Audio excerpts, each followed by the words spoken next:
बिस्मिल्लाहिर्रहमानिर्रहीम। अस्सलाम वालेकुम।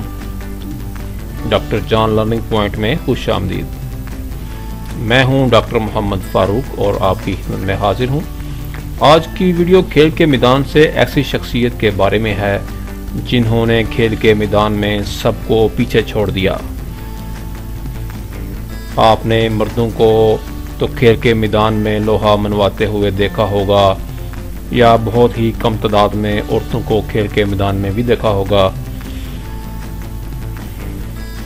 जी हाँ, आपने बिल्कुल ठीक अंदाज़ा लगाया। आज हम बात करेंगे एक ऐसी औरत की जिन्होंने खेल के मैदान में लोहा मनवाया।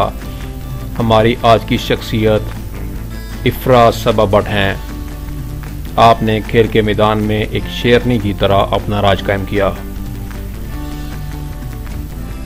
पाकिस्तान इंटरनेशनल खिलाड़ी, gold medallist, member sports board Punjab, chairman sports division Gujranwala, coach sports Punjab, chairperson women sports and culture federation Pakistan, director sports, lecturer physical education, Hafiz Hayat university Gujrat. मुल्क की इस बेटी पर हमें फ़ख्र है।